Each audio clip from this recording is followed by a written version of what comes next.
എല്ലാവർക്കും നമസ്കാരം. എല്ലാവർക്കും അറിയേണ്ട, എന്നാൽ പലർക്കും അറിയില്ലാത്ത ഒരു നിയമ വശമാണ് ഞാനിപ്പോൾ നിങ്ങളുമായി സംവദിക്കുന്നത്.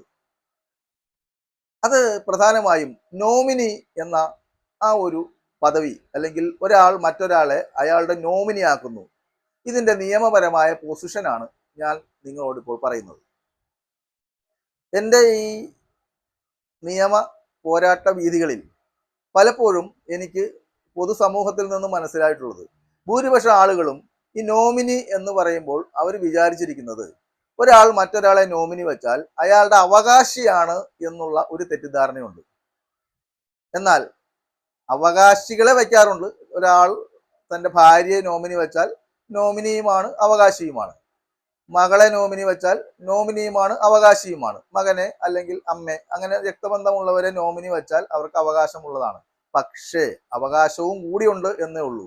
യഥാർത്ഥത്തിൽ നമ്മളിപ്പോൾ ബാങ്കിൽ ചെല്ലുന്നു, ഇൻഷുറൻസ് എടുക്കുന്നു. അപ്പോൾ ഒരാളെ നോമിനി എന്ന് വെച്ചാൽ ഈ നോമിനിക്കുള്ള അവകാശം എന്ന് പറഞ്ഞാൽ, നമ്മൾ നോമിനിയെ അപ്പോയിന്റ് ചെയ്താൽ ഈ അപ്പോയിന്റ് ചെയ്യുന്ന ആൾ മരണപ്പെട്ടു എന്നിരിക്കട്ടെ, ഈ നോമിനിയുടെ കടമയാണ് ഈ കിടക്കുന്ന പൈസ, ബാങ്കിലെ ഒരു ഡിപ്പോസിറ്റ് ആണെങ്കിൽ ആ പണം എടുത്തിട്ട് യഥാർത്ഥ അവകാശികൾക്ക്, ഈ മരണപ്പെട്ടു പോയ ആളുടെ യഥാർത്ഥ അവകാശികൾക്ക് വീതിച്ചു കൊടുക്കുക. അങ്ങനെ ഒരു പോസ്റ്റ്മാന്റെ ജോലിയെ നോമിനിക്കുള്ളൂ. പലരും ചിന്തിച്ചിട്ടുള്ളത്, അങ്ങനെ ഒരുപാട് എൻക്വയറി നമ്മൾ കാര്യങ്ങൾ പറഞ്ഞു കൊടുക്കുമ്പോൾ സംശയം പ്രകടിപ്പിച്ച ഒരുപാട് ആളുകൾ ഉണ്ടായിട്ടുണ്ട്. അതുകൊണ്ടാണ് ഞാനിത് വിശദമായി പറയുന്നത്. നോമിനി എന്ന് പറയുമ്പോൾ ഉടനെ തന്നെ അത് ഈ ഇദ്ദേഹം ഇട്ട പൈസയൊക്കെ നമുക്ക് എടുത്തുകൊണ്ട് പോകാം, അല്ലെങ്കിൽ മരണപ്പെട്ടു കഴിഞ്ഞാൽ എടുത്തുകൊണ്ട് പോകാം എന്നുള്ളൊരു ചിന്ത സാധാരണ ജനങ്ങൾക്കുണ്ട്. എന്നാൽ അങ്ങനെയല്ല. നോമിനി എന്ന് പറഞ്ഞാൽ, വീണ്ടും ഒന്നുകൂടി പറയുന്നു, നോമിനി എന്ന് പറഞ്ഞാൽ ഒരാൾ, ഏറ്റവും വിശ്വസ്തനായ ഒരാളെ നോമിനിയായിട്ട് വയ്ക്കുന്നത്, ഞാൻ മരണപ്പെട്ടാൽ ഈ തുക കൃത്യമായി ഈ വിശ്വസ്തനായ ആൾ എൻ്റെ അനന്തരാവകാശികൾക്ക് വീതിച്ചു നൽകും.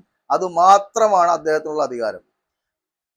എന്നാൽ ഈ നോമിനി ഈ പണം എടുത്ത് കൊണ്ടുപോയി എന്നിരിക്കട്ടെ, ഈ അനന്തരാവകാശികൾ ഇതറിഞ്ഞാൽ നോമിനിക്കെതിരെ കോടതിയിൽ കേസ് കൊടുത്ത് ഈ പണം ഈടാക്കിയെടുക്കാം. അതിനും നിയമത്തിൽ വ്യവസ്ഥയുണ്ട്. ബാങ്കിലും മറ്റുള്ള സ്ഥലത്തൊക്കെ നമ്മൾ ഡിപ്പോസിറ്റ് ഒക്കെ ചെയ്യുമ്പോൾ സാധാരണ നോമിനി വയ്ക്കാറുണ്ട്. പൊതുവെ ആൾക്കാർ ബന്ധുക്കളെ അല്ലെങ്കിൽ ഫാമിലിയിലുള്ള ആരെങ്കിലും ആയിരിക്കും വയ്ക്കാറുള്ളത്.